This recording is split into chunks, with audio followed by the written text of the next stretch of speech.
une nouvelle inattendue. Une nouvelle. Comment on fait pour annoncer une nouvelle à quelqu'un? Comment vous faites, vous les adultes, pour annoncer une nouvelle à quelqu'un? Alors? WhatsApp. Qui dit mieux? Qui dit mieux? Un SMS. Un courrier. On va les voir, on toque à leur porte, on dit « j'ai quelque chose à te dire ». Un téléphone, un coup de fil. Et dites-moi, comment on fait pour annoncer une nouvelle un peu spéciale, celle d'une naissance? Est-ce que vous savez comment vos parents ont fait quand vous êtes nés pour l'annoncer au monde entier, à tout le monde? Alors oui, là, vous ont fait comment tes parents? Hein? J'ai pas entendu. Vas-y, plus fort. Oh, ils ont dû envoyer un coup de fil.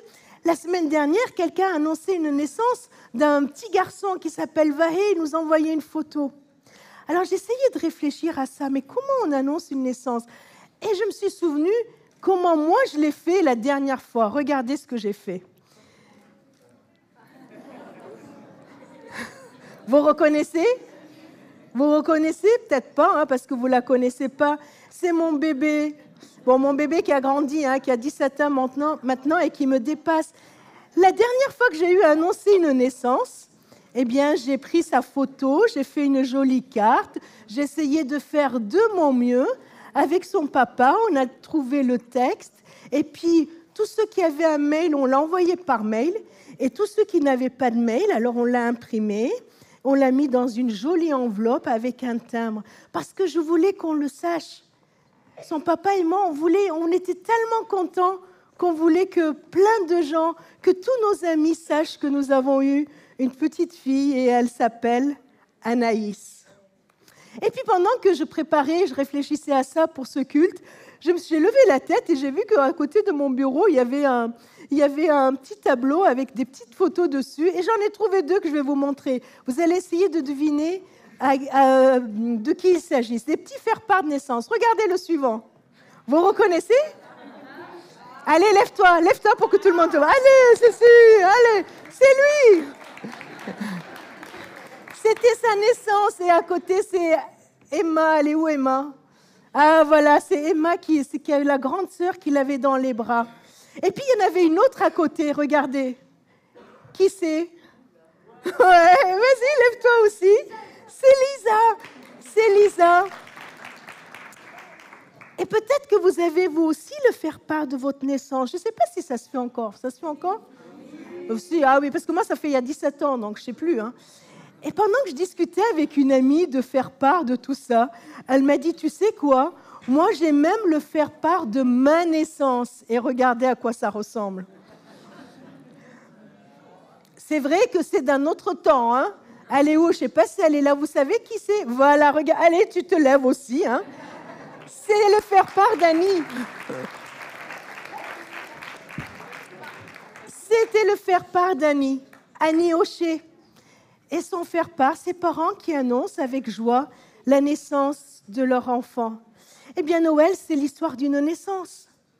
L'histoire d'une naissance, c'est celle de Jésus. Et dans la Bible, on lit son histoire et on nous dit c'était il y a longtemps, c'était au début de notre ère. C'était, allez, on va dire à l'an 0, hein, pour faire court, à l'an 0 à peu près. À l'époque, il y avait l'Empire romain, et l'Empire romain était un peu de partout, même en Israël. Et puis, un jour, il y a l'empereur Auguste, il a eu une idée. Il voulait compter le nombre de personnes qu'il y avait dans son empire. Vous savez pourquoi? À votre avis, pourquoi il voulait faire ça?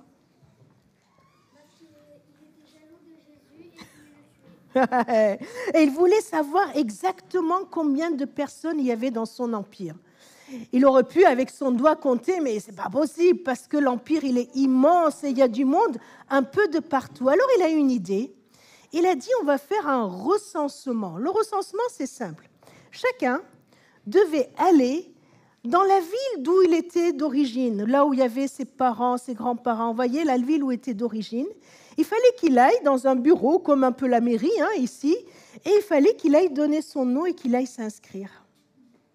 Joseph et Marie, ils attendaient Jésus. Marie était déjà enceinte de Jésus. Et puis, elle était avec son fiancé, Joseph, et ils habitaient dans la ville de Nazareth. Mais Joseph n'était pas de la ville de Nazareth. Joseph, lui, il était de la ville de Bethléem. C'était une ville plus au sud qui était toute petite par rapport à Nazareth.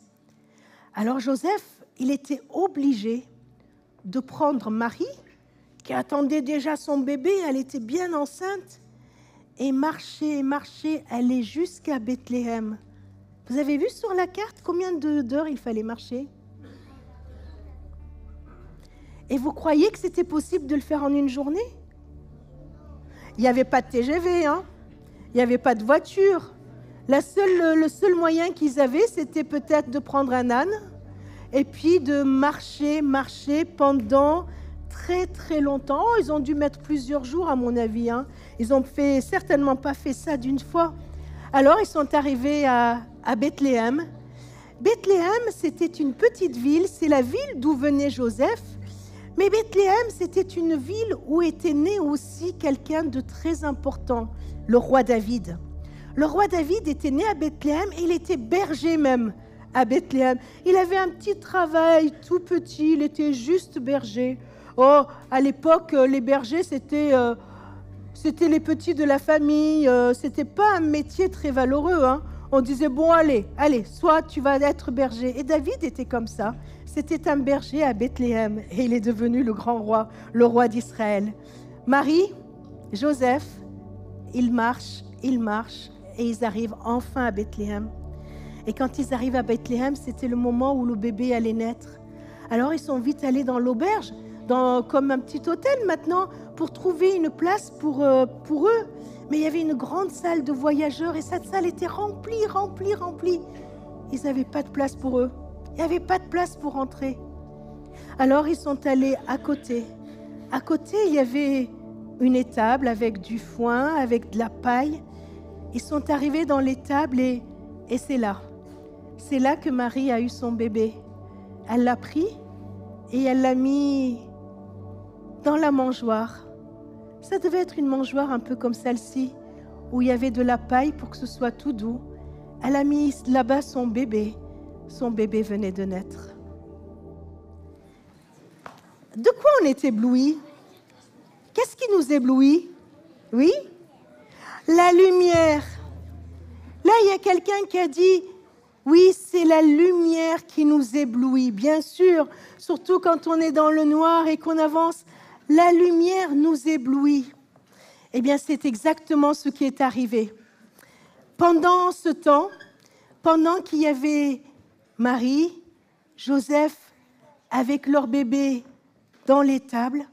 Pendant ce temps, dans les contrées de Bethléem, un peu plus loin de la petite ville, de la bourgade de Bethléem, il y avait des champs. Et dans les champs, il y avait les bergers qui gardaient leurs troupeaux. Il faisait nuit. Oui, il y avait des moutons. Et pourquoi, à votre avis, les bergers gardaient leurs troupeaux dans la nuit ?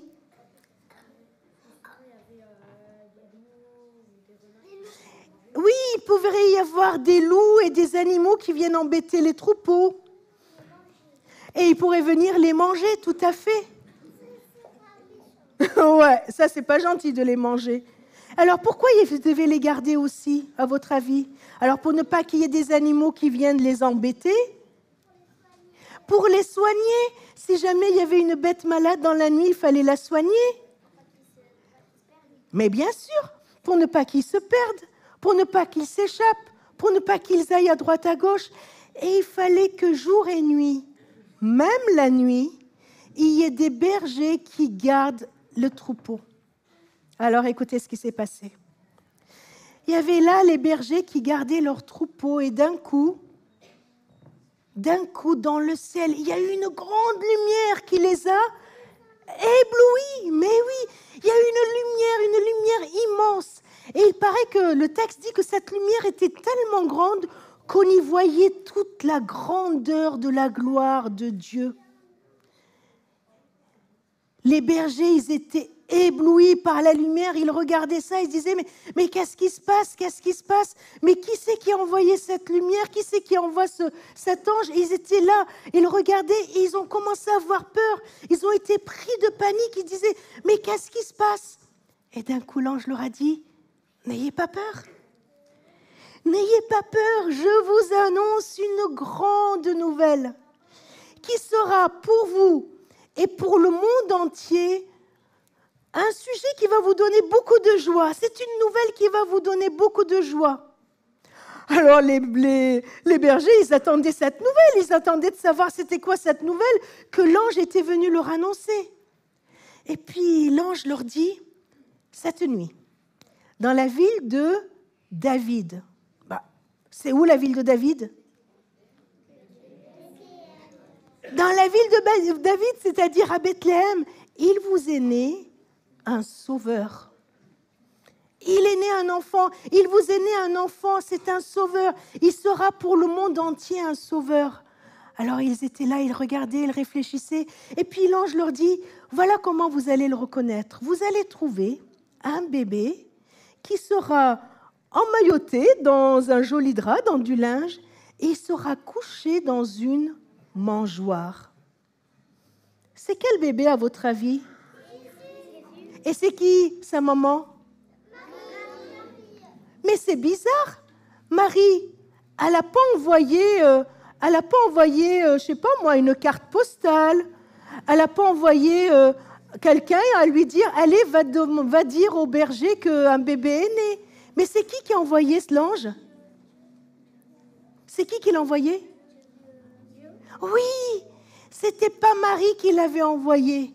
C'est Dieu lui-même qui l'avait envoyé. Alors ils étaient là, ils étaient stupéfaits, ils regardaient cet ange, ils se demandaient ce qui se passait. Pendant qu'ils étaient là, d'un coup, il y a eu toute une chorale d'anges, il y a eu plein d'anges dans le ciel. Et ils ont commencé à chanter « Gloire à Dieu, gloire à Dieu, gloire à Dieu ». Et ils chantaient « Gloire à Dieu, paix sur la terre, gloire à Dieu et paix sur la terre ». Alors moi, j'ai trouvé cette façon d'annoncer cette nouvelle bien bizarre. Et puis les bergers, ils trouvaient ça bien bizarre.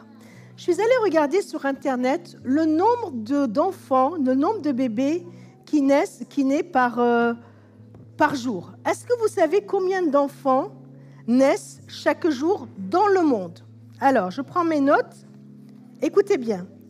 380 000 enfants. 380 000 bébés par jour dans le monde. Alors, j'ai fait mes petits calculs. Ça fait 15 833 par heure. Ça fait 263 par minute et 4 par seconde. Alors, je vais compter jusqu'à 5 et vous allez me dire, pendant que je compte, combien de bébés vont naître dans le monde. Ça vous va? Vous êtes prêts? 1, 2, 3, 4, 5. Et il y a eu 20 bébés qui sont nés pendant que je comptais. Tu te rends compte? Ouais, il y a eu 20 bébés qui sont nés. Et jusqu'à la fin du culte, en un culte, il y aura 23 750 naissances. Bon, tout ça pour dire quoi? Pour dire qu'il n'y a rien d'extraordinaire qu'un bébé naisse quand même. Regardez le nombre de bébés qui naissent dans le monde. Et pour chaque bébé, on ne fait pas tout ce tralala. Est-ce que vous croyez que pour chaque bébé qui naît, on fait un spectacle son et lumière? Parce que c'était de ça qu'il s'agissait. Est-ce que pour chaque bébé, on envoie des anges, on envoie plein de chorales d'anges pour annoncer la naissance? Non, on ne fait pas tout ça. Alors les bergers, ils étaient en train de réfléchir, ils se disaient, mais comment ça se fait? Comment ça se fait que pour ce bébé, ce petit bébé qui vient de naître dans une étable, il y a tous ces anges qui viennent nous avertir? Comment ça se fait que cette nouvelle, elle est annoncée d'une façon si extraordinaire et par Dieu lui-même? Vous imaginez comme ça devait être beau dans le ciel de Bethléem? cette chorale d'anges qui chante gloire à Dieu, qui chantait Gloria, qui chantait la gloire de Dieu. Alors, vous en doutez, quand les bergers, ils ont vu ça, ils se sont dit, mais cette nouvelle si inattendue doit être extraordinaire. Si Dieu envoie des anges dans le ciel pour venir nous annoncer cette nouvelle, on ne veut pas passer à côté. Alors, ils se sont regardés, ils ont dit, bon allez, allons, on va aller à Bethléem, on va aller voir ce qu'on nous a raconté, on va vérifier de nos yeux ce qui se passe, on va aller voir c'est quoi cette bonne nouvelle.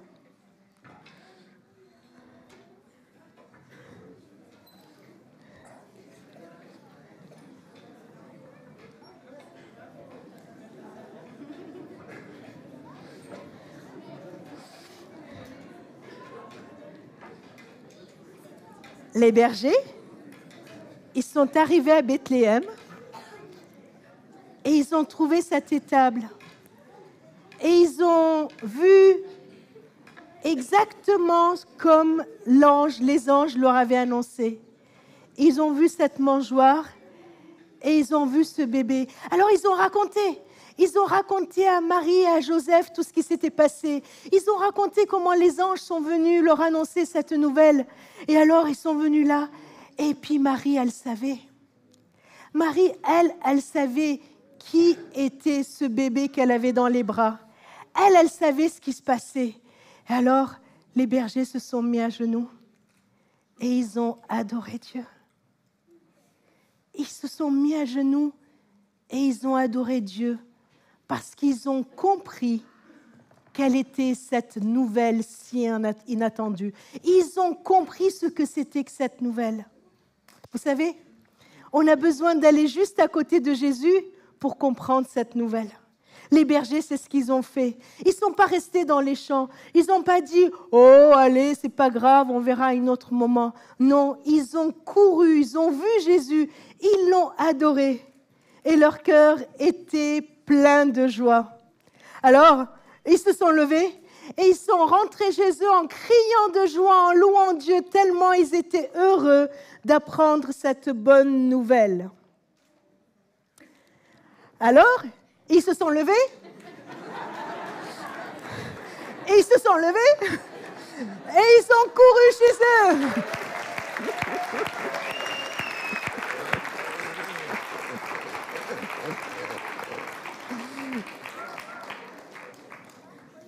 Heureusement qu'ils sont allés jusqu'à Bethléem, non, pour voir Jésus. Et ça me fait dire que, heureusement que des fois, on va aller juste à côté de Dieu pour savoir qui il est. Heureusement que quand on entend une nouvelle de Dieu, on s'approche de Dieu, on vient à côté de lui en priant, en lui disant « Seigneur, je veux te connaître plus ». Pour comprendre quelle est cette nouvelle qu'il est venu nous donner. Puis vous savez, en regardant ces bergers, je me suis dit, mais heureusement que Jésus, il est né dans une étable et pas dans un grand palais. Vous savez pourquoi? Parce que les bergers, ils n'auraient jamais pu aller dans un grand palais. Vous imaginez, là, ils rentrent, ils arrivent dans le palais, on leur dit, oh, vous n'êtes pas autorisés de rentrer, allez rentrer chez vous. Alors que là, ils pouvaient y aller. Jésus, il est né dans une petite étable, pour que tout le monde, les grands comme les petits, les riches comme les pauvres, puissent venir s'approcher de lui pour voir qui il est. Vous n'avez pas envie qu'on aille voir c'est quoi cette nouvelle qu'il y a? C'est quoi cette nouvelle qu'il y a dans la naissance auprès de Jésus, là? Alors, on va le faire. Alors, les enfants, ils vont le faire en premier, d'accord? On va leur donner la primauté de faire ça.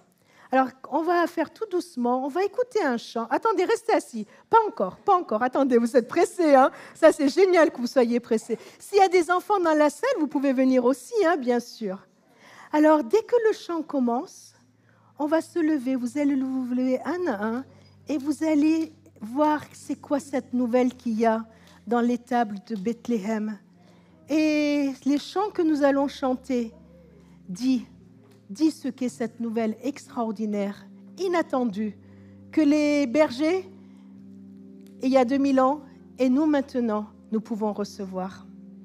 Quelle nouvelle extraordinaire, quelle nouvelle inattendue pour les bergers, pour les êtres humains, et pour nous aussi, pour notre monde, que cette nouvelle qui est annoncée par les anges, cette nouvelle qui est annoncée par ce petit bébé Jésus qui est venu au monde et dont on fête la naissance depuis chaque année. Alors, c'est quoi cette nouvelle? Qu'est-ce que vous avez reçu, les enfants? Parce que les adultes ne l'ont pas vu, hein? Ils n'ont pas vu ce que vous avez pris. Alors, qu'est-ce que vous avez reçu? Un cœur? Et qu'est-ce qui est écrit dessus? On va essayer de faire des phrases avec ce qui est écrit dessus. Bon, allez, parce que les adultes, ils sont frustrés, là, ils ne voient pas. On va afficher ce que les enfants ont dans la main. Voilà ce qu'ils ont dans la main.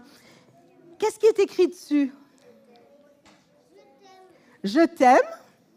Quoi encore? On va essayer de... Toujours. Je suis avec toi. Je t'aime. Toujours. Je suis avec toi. Ça, c'est la bonne nouvelle que Dieu voulait annoncer au monde entier.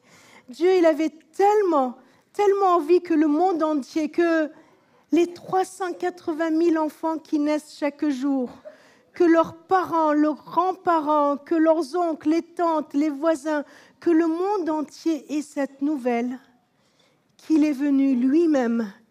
Il a quitté le ciel, il est venu lui-même devenir un tout petit bébé pour que le monde entier connaisse cette nouvelle. Et c'est pour ça qu'il l'a annoncé d'une façon majestueuse. C'est pour ça qu'il a envoyé ses anges. C'est pour ça qu'il l'a annoncé aux tout petits bergers, aux gens qui n'avaient pas trop de place, pas trop de valeur. Il l'a annoncé aux tout petits pour que personne ne rate cette nouvelle. Dieu, il t'aime. Dieu, il t'aime. Malgré les circonstances, malgré les difficultés, malgré ce que tu es en train de vivre, Dieu, il t'aime. Il t'aime toujours. Il n'y aura pas un moment où il en aura marre de toi. Il te dira, maintenant c'est fini, j'arrête de l'aimer. Il n'y a pas un moment où il dira, oh mais lui là, il a fait trop de bêtises, je vais arrêter de l'aimer. Non, il t'aimera toujours, toujours, toujours et toujours. Les parents, ils n'aiment pas que je dise ça, mais c'est la vérité, alors je vous le dis. Il vous aime quand vous êtes gentil et il vous aime même quand vous n'êtes pas gentil. Non? Ce n'est pas une vérité, ça, qu'il faut dire? Même quand on n'est pas gentil, il nous aime. Et il nous aime tout le temps parce que son amour n'est pas lié au fait qu'on soit gentil ou pas. Il a décidé de nous aimer. Oh, bien sûr, il se dit que si on n'est pas gentil, c'est pour nous les conséquences. C'est pour nous les conséquences. Il nous aimera toujours. Et puis, il nous dit qu'il est avec nous. Et Jésus, dans l'Ancien Testament, on l'appelle aussi Emmanuel, qui veut dire Dieu avec nous. Alors, si le Dieu qui a créé les cieux et la terre, si le Dieu qui a créé les galaxies, toutes les étoiles, qui a créé tout ce qui existe est avec nous, ça change tout. Ça veut dire qu'on n'est plus jamais seul.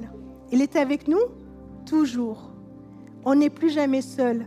Alors si dans cette salle, il y a quelqu'un qui se sent seul, le message de Noël, la bonne nouvelle de Noël, c'est que tu n'es jamais seul. Tu n'es plus jamais seul parce que Jésus est avec toi. Alors, il y en a peut-être qui nous regardent par la vidéo et qui sont derrière leur écran et qui se retrouvent tellement seuls en ce jour de Noël, qui se trouvent tellement seuls dans les fêtes. Le message de Noël, c'est que Dieu est avec nous. Il est avec nous. Il est avec nous pour nous aider. Il est avec nous pour nous protéger comme les bergers dans la campagne avec leurs troupeaux. Il est avec nous pour nous guider. Il est avec nous pour nous donner les victoires dans nos difficultés. Il est avec nous. Voilà le message, la nouvelle inattendue de Noël. Le Dieu Tout-Puissant est avec toi toujours, toujours, toujours. Et il est venu pour nous dire que son amour, il est là. Pas besoin d'aller le chercher à droite, à gauche. L'amour extraordinaire de Dieu s'est incarné. Il est là. Il est là. Son amour et il est là. Alors, les bergers, quand ils ont entendu cette nouvelle, ils sont partis en chantant, en glorifiant Dieu, tellement ils étaient heureux. Alors moi, d'apprendre cette nouvelle, ça me donne de la joie. Et j'ai envie de le chanter, de le danser, parce que son amour est là. Allez, je vous invite à nous lever, les enfants, les adultes, et à danser et à chanter l'amour de Dieu qui est toujours là.